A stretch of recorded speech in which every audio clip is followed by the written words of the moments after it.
खुलुमबाय लोगोफोर, गोजोन फुंबिलि बयनिसिमबो। नोंथांमोनखौ गोदान भिडिअ'आव आरो फिन खेबसेबाव बयखौबो बरायनाय बावहरग्रोनाय जाबाय।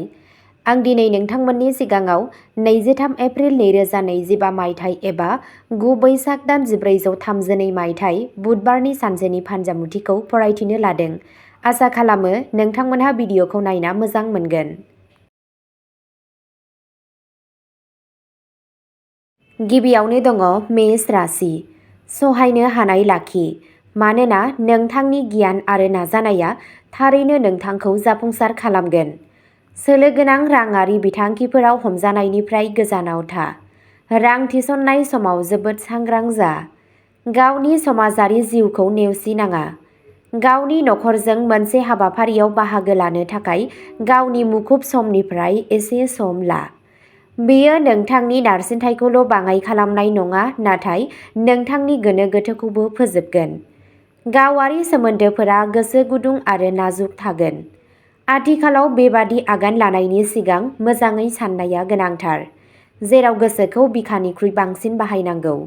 नोंथांनि दिनैनि खाफालगोनां दिगा जादों खोला, खाफालगोनां अनजिमाया जादों 2 आरो खाफालगोनां गाबा जादों गोथां गाब। वृषभ राशि। दिनै नोंथाङा गोजोननाय मोनगोन। जेब्लाबो बायदि गावनि सायाव फोथायथि लाखि। बेयो नोंथांखौ नोंथांनि थांखिसिम सौहैनायाव मदद होगोन। दिनैनि साना नोंनि थाखाय मुलाम्फा गोनां जागोन। बे राशिनि आइजोफोरनि थाखाय दिनै बिसोरनि जिउ राहायाव गोदान सोलायनाय लाबोदों। दिनै नोंथांनि रांखान्थियारि थासारिया जोबोद साबसिन जागोन। गावनि सावस्रिखौ लानानै सांग्रां था। नोंथांनि सरासनस्रा ब्यामाव माखासे गोदान वार्कआउटफोर सोफादेर। बेयो थारैनो मुलाम्फा गोनां जागोन। समाजारि साइटफोरजों सोमोन्दो थानाय बे राशिफोरनि गेजेराव सोरबा सासेखौ लोगो मोनगोन जाय फालांगियाव हेफाजाब होगोन। नोंथांनि दिनैनि खाफालगोनां दिगा जादों सानजा, खाफालगोनां अनजिमाया जादों 3 आरो खाफालगोनां गाबा जादों गोथां गाब। मिथुन राशि। दिनै जेबो खामानिखौ दोनथ'नो नाङा। नोंथाङा आबुङै नोंथांनि साख्रि एबा फालांगियारि थांखिफोराव गोसो होनांगौ। नोंथांनि हाबाखौ गोसो होनानै फोजोबनो नाजा। सासे गोदान सुबुंखौ लोगो हमनाय एबा लोगो जानायनि खाबु दं। नोंथाङा नोंथांनि खामानि आरो बिथांखिखौ नखरनि माखासे सोद्रोमाफोरजों रानलायनो हागोन। नोंथाङा नोंथांनि नखरजों मोजां सम हगारगोन आरो बिसोरो नोंथांनि रांखान्थियारि जेंनाफोरखौ सुस्रांनायाव मदद होनो हागौ। गावनि गोसो आरो गोसोखौ सामलायनो नाजा। नोंथांनि दिनैनि खाफालगोनां दिगा जादों सोनाब, खाफालगोनां अनजिमाया जादों 5 आरो खाफालगोनां गाबा जादों रेजें गोथां गाब। कर्क राशि। दिनैनि साना गोर्बोआव थानाय आइजोफोरनि थाखाय उफ्रा सांग्रांथिनि सान। नोंनि रांखान्थियारि थासारिया साबसिन जागोनब्लाबो दै बायदि रांनि थाद'नाय गैयै बोहैनाया नोंथांनि सानथांखिफोरखौ हेंथा होनो हागौ। न'आव माखासे थाबथानानै थानाय खामानिया नोंथांनि एसे सम लानो हागौ। मोजां मोनलायनायनि लोमजानाया नोंनि सायाव सिखांनो थियारि, बेखौ मोनदांथि। खामानिनि समाव नोंथाङा गासै सानाव जोबोद गोसो बायहोनो हागौ। दिनै जागायजेननाय जायखिजाया लुनाय खामानिया गोजोनथाव महरै आबुं जागोन। नोंथांनि दिनैनि खाफालगोनां दिगा जादों सोनाब, खाफालगोनां अनजिमाया जादों 4 आरो खाफालगोनां गाबा जादों निला गाब। सिंह राशि। दिनैनि साना बाख्नायनाय आरो बाख्नायनायजों बुंफबनाय जागोन। दिनै नोंथाङा मोनसे हारिमुआरि हाबाफारियाव बाहागो लानो हागौ। नोंथाङा मोनसे रंजालु मुडआव थागोन। दिनै नोंथाङा मोनसे गोनांथार खामानियाव सासे रोंग'थि गोनां सुबुंनिफ्राय मदद मोनगोन, जाय नोंथांनि थाखाय मुलाम्फा गोनां जागोन। नोंथाङा नोंथांनि नखरजों लोगोसे मोनसे दिन्थिफुंनाय नायनो थांनो हागौ। दिनै राङारि ट्रेन्जेकसनफोरनिफ्राय गोजानाव था। दिनै नोंथाङा मोन्नाय खुसिखौ गावनि बिमा-बिफाजों रानलायनो रोखा खालाम। बेयो बिसोरखौ हमदांनो हागोन दि बिसोरो नोंथांनि जिउआव बेसेबां गोनां। मावरियासालिनो माइरं दान हो आरो नोंनि रांखान्थियारि थासारिया गोख्रों जागोन। नोंथांनि दिनैनि खाफालगोनां दिगा जादों खोला, खाफालगोनां अनजिमाया जादों 1 आरो खाफालगोनां गाबा जादों गोसोम हाथफ्ला गाब। कन्या राशि। दिनै नोंथाङा माखासे नांलाय-खमलाय एबा आन्दायनाय जेंनाफोरखौ सुस्रांनो नाजानो हागौ आरो जाफुंसारनायनि खाबु दं। सिगांनि आयदाफोरखौ गारनानै सिगांथिं दावगालांनो नाजा। माबा मोनसे एबा मोनसे थासारि जानो हागौ जाय नोंथांनि नोजोरथिखौ सोलायनो हागौ। बे सोलायनाया नोंथांनि थाखाय मोजां जागोन। साना नोंथांनि थाखाय मोजां जानो हागौ। दिनै नोंथांनि खामानिनि ओनसोलाव राङारि मुलाम्फा आरो जाफुंसार जानो हानायनि जाथावनाबो दं। नोंथांनि दिनैनि खाफालगोनां दिगआ जादों सानजा, खाफालगोनां अनजिमाया जादों 8 आरो खाफालगोनां गाबा जादों फान्थाव गाब। तुला राशि, नोंथाङा थाबैनो गावनि गोसोनि मोनदांथिफोरखौ सामलायफिननांगोन आरो गावखौ गिनायनिफ्राय उदां खालामनांगोन, मानोना बेफोर नोंथांनि सावस्रिखौ गाज्रि महरै गोहोम खोख्लैनो हागौ आरो नोंथांखौ मोजां सावस्रिनि रंजानायनिफ्राय गोजानाव दोननो हागौ। जायफोरा नोंथांनिफ्राय दाहार लानो फैयो बिसोरखौ नेवसिनाया साबसिन जागोन।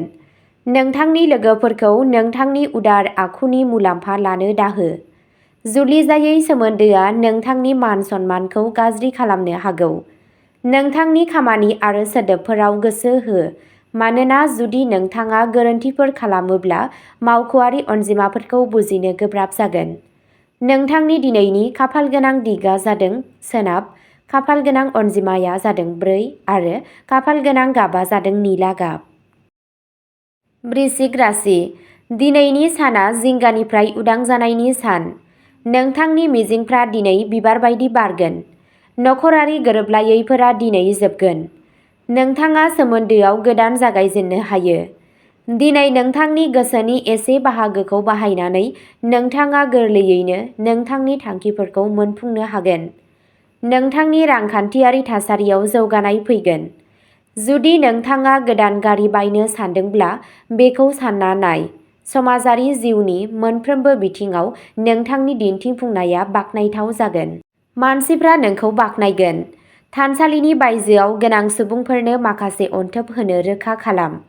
थासारिया मोजां जागोन। नोंथांनि दिनैनि खाफालगोनां दिगआ जादों सा, खाफालगोनां अनजिमाया जादों 8 आरो खाफालगोनां गाबा जादों फान्थाव गाब। धनु राशि, सासे गोनांथार सुबुंखौ लोगो हमनायनि खाबु दं। नोंथाङा मावख'गिरिफोरनिफ्राय मदद मोनगोन। सोलोजों हाबा माव। खामानियाव नोंथांनि गोसो होनायखौ हेंथा दाहो। मावख'आव नोंनो गोदान हाबाफोरबो होनाय जानो हागौ। साखा-फारा जा। नोंथाङा नोंथांनि नखरनिफ्राय आबुं हेफाजाब मोनगोन। दावबायनायनि इसाराबो दं।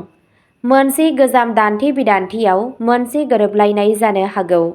नोंथांनि गोसोआ गथ'फोर आरो सोलोंथायाव थागोन।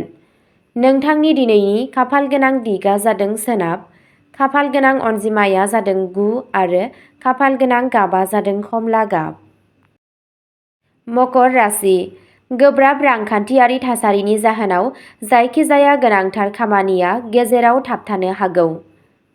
नोंथांनि खुदिया बायदि दाय गैयैआ नखरनि जेंनाफोरखौ सुस्रांनायाव गोनांथार बिफाव लागोन। नोंथाङा नोंथांनि साबसिनखौ हाबा मावनांगोन, मानोना नोंथांनि आंगोनि मुडआ जोबोद रोखा नङा। बैसोर सुबुंफोरनि सायाव नोजोर हो जाय नोंथांखौ गोरोन्थि लामायाव लांनो हागौ एबा नोंथांनि थाखाय खहागोनां खौरां होनो हागौ। नोंथांनि दिनैनि खाफालगोनां दिगआ जादों सानजा, खाफालगोनां अनजिमाया जादों 7 आरो खाफालगोनां गाबा जादों रेजें गोमो गाब।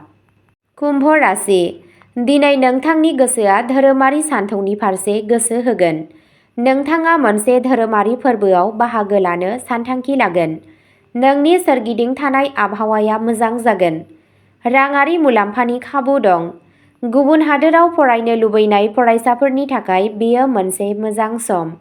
बे राशिनिफ्राय साख्रियाव थाग्राफोरा दिनै मोनसे मोजां साख्रिनि जासिथाइ मोननो हागौ। दावबायनायजों सोमोन्दो थानाय सुबुंफोरा दिनै रां मोननो हागौ। जुदि नोंथाङा मोनसे गोदान फालांगि जागायनो सानदों, अब्ला रोंग'थि गोनां सुबुंजों सुबुरुन लानो रोखा खालाम। बेयो नोंथांनि थाखाय मुलाम्फा गोनां जागोन। मासे मोख्रानो थालिर जाहो आरो नोंथांनि गासैबो हाबाया जाफुंगोन। नोंथांनि दिनैनि खाफालगोनां दिगआ जादों खोला, खाफालगोनां अनजिमाया जादों 3 आरो खाफालगोनां गाबा जादों गोमो गाब। मीन राशि, साना मोजां जागोन।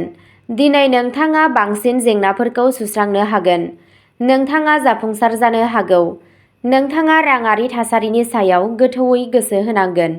जेथो गोनां थासारियाव गुबुनफोरजों सावरायनाया नोंथांखौ मोनसे सुस्रांनायनि लामा दिन्थिनो हागौ। नोंथाङा रांखान्थियाव माखासे गोदान खाबुफोर मोननो हागौ। सांग्राङै सानना नायखांनायनि उनाव जायखिजाया खामानिखौ माव। माखासे जाहोनफोरनि थाखाय नोंथाङा गोजाम गोसोखांथिफोरखौ गोसोखांनो हागौ। नोंथांनि दिनैनि खाफालगोनां दिगआ जादों सा, खाफालगोनां अनजिमाया जादों 5 आरो खाफालगोनां गाबआ जादों रेजें गोथां गाब। अब्ला दिनैनि राशि फरायथिनाया एसेनोसै। नोंथांमोनहा बेबादिनो सानफ्रोमबोनि फानजामुथिखौ मिथिनो थाखाय चेनेलखौ साबस्क्राइब खालामनानै लादो आरो भिडिअखौ मोजां मोनदोंब्ला अन्नानै लाइक, शेयार आरो कमेन्टबो खालामनानै होलांब्लानो जाबाय। गोजोन्थों।